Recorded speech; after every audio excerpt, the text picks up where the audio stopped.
profunda preocupación y extrañamiento sobre las inconsistencias técnicas que presenta el dictamen realizado por el Comité Técnico de Operación de Obras Hidráulicas, el CETOP, de la Comisión Nacional del Agua. En este estudio están basando el gobierno federal y los gobiernos del estado de Jalisco y de Guanajuato para elevar la cortina del proyecto Presa El Zapotillo de 80 a 105 metros. Una de las principales inconsistencias que encontramos es sobre las fechas, ya que los oficios de entrega del dictamen presentan inconsistencias en cuanto a las fechas de revisión, envío de información y elaboración del dictamen por parte del CETOP y por parte del organismo de Cuenca Lerma Santiago Pacífico. Entonces, de acuerdo a estos documentos, bueno, en uno de los memorándums, que tiene fecha del 18 de octubre del 2013, este fue elaborado por Horacio Rubio del CETOP, dirigido a José Elías Cherida Abraham, y se indica que, bueno,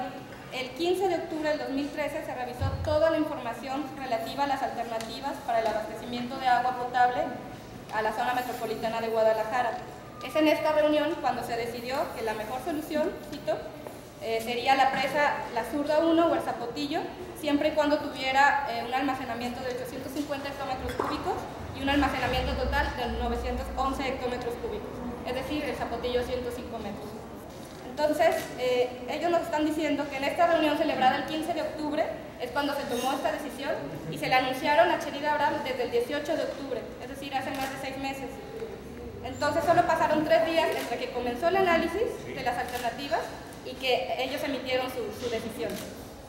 Esto contrasta con la información que comunica en uno de los mismos oficios que otorgó la Conagua, ya que Cherida Abraham en el oficio con fecha del 10 de abril del 2014 nos dice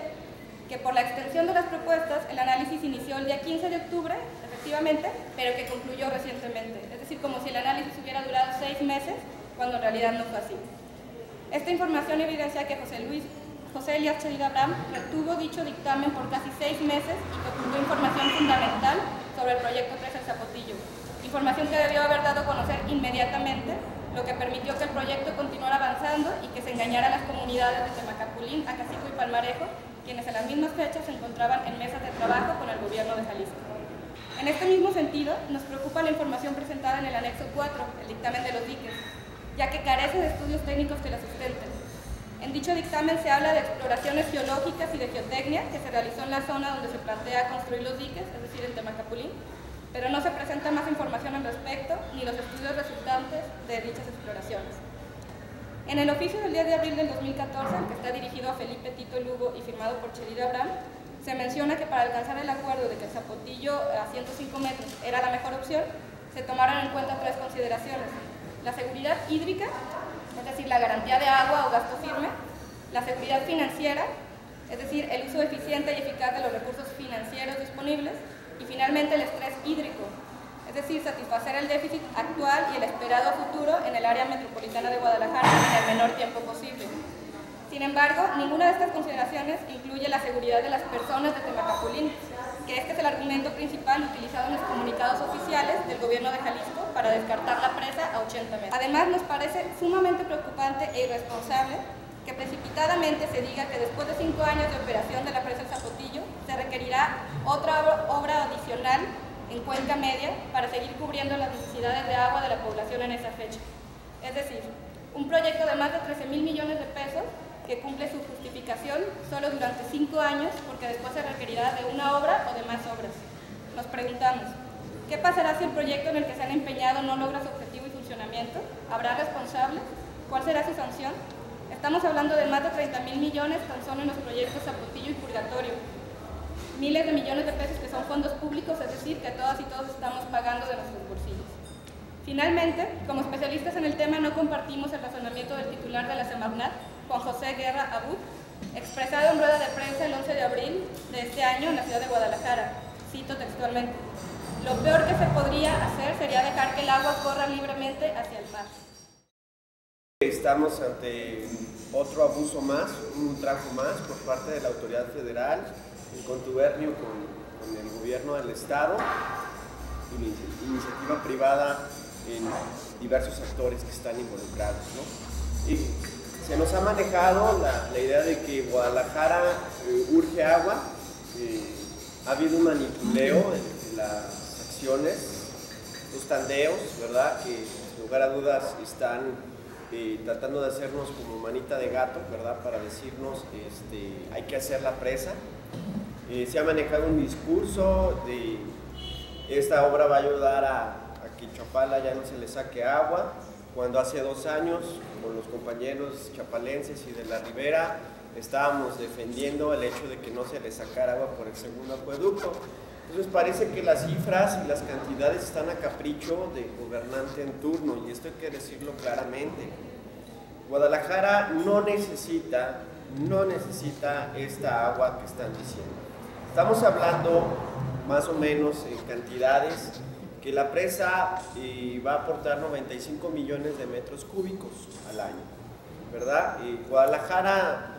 produce entre 270 millones, 280, y ocupa estos 90 según el gobierno para completar el abasto de la totalidad de la gente. Sin embargo, el gobierno en sus 3 niveles omite de tajo, y no hay ningún pronunciamiento a los dichos que hemos establecido en los últimos días en este gran debate. Por ejemplo, no se considera que perdemos 100 millones en fugas, que estos 100 millones, estas fugas que se dan en toda la red de distribución, 8.500 kilómetros aproximadamente, si arregláramos las fugas, no tendría razón de ser Zapotillo, porque Zapotillo aporta 95, contra 100 de las fugas, realmente no hay presa, ¿verdad?, que se justifique ante el despilfarro y el derroche que estamos haciendo fuera de lo que es la red de distribución, ¿verdad? La lluvia efectivamente se precipita, tiene que infiltrarse, si es que el pavimento se lo permite, tiene que evaporarse, pero vivimos en una ciudad donde no se infiltra nada o casi nada, porque vivimos sobre un bloque de concreto que no permite que el agua entre a tu suelo. Si nosotros aprovecháramos la mitad de esta agua de lluvia, serían 175, entre 150 y 175, dejémoslo en 150. Llevamos 100 más 15, 115 más 150, ¿verdad? 265 millones por cerrarle a las fugas que se están tirando a tal situación. La autoridad no está haciendo nada al respecto. Y por último, si optáramos por el ahorro en las casas, cambiando los WCs, sobre todo los tanques, que representan el 40% del consumo del agua en una casa, se lleva casi la mitad de lo que consumimos cada jalada de baño. Si nosotros optáramos por un cambio de cisternas, que fue una política pública, estaríamos hablando de 58 millones de metros cúbicos. La mitad, casi más de la mitad de lo que Zapotillo aportaría. Por eso, tajantemente manifestamos que no hay ninguna justificación técnica para hacer así de nuevo. Guadalajara no necesita esa agua, ni tiene por qué inundar a los compañeros de Temaca. Guadalajara necesita hacer una cirugía mayor y profunda en su cuenca, en la ciudad. No tenemos los tapatíos ningún derecho de quitarle su patrimonio, su cultura, su forma de vida a los compañeros de Temaca cuando tenemos un desorden en la gestión del agua en la ciudad. Pues evidentemente el hecho de alterar la condición de un cauce natural, que hablando del territorio nacional, de esa topografía accidental que se tiene, el agua de lluvia debería de ser distribuida por los medios naturales, por los bosques de montaña, para la formación de arroyos, manantiales, ríos, y esa es la ocurrencia natural en donde podríamos aprovechar mejor nuestras aguas, entendiendo este concepto de las partes altas de las cuencas y de cómo son estas dinámicas de los flujos. El hecho de estar poniendo estas barreras sobre estos ríos que van a alimentar un sistema tanto superficial como subterráneo muy complejo de acuíferos, de manantiales y demás, es alterar estas condiciones y sumar a los más impactos que hay. Si le sumamos que en esta superficie inundada hay comunidades que tienen una historia, un patrimonio, una cultura, una tradición, y que además la inundación de todas estas áreas verdes va a producir efectos como son las emisiones de gases de efecto invernadero, porque al inundar estas zonas la vegetación se descompone y genera metano, sobre todo en estas condiciones de estos climas más cálidos, estas latitudes. Y hablando de esta noción del manejo o de la gestión de las aguas, me parece que esta revisión del dictamen es más que pertinente y es técnicamente adecuado hablar de la necesidad de un diálogo, un debate, y hablar de estas propuestas o alternativas que deben de hacerse para no poder de alguna forma estar degradando o no permitir estar degradando más este tipo de espacios. No sé por qué esta necedad, habría que dejar esta pregunta abierta, de la construcción de estas obras de infraestructura urbana, que además para dotar de esas demandas de recursos van a las partes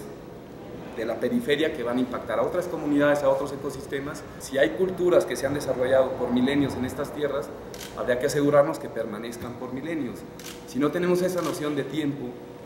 vamos a seguir haciendo este tipo de parches cortoplacistas que en 5 años nos van a estar derivando cada vez más problemas, y o cada 6 años o cada periodo de gobierno. Y ese tipo de dinámicas sociales pues desgastan mucho políticamente, económicamente, socialmente,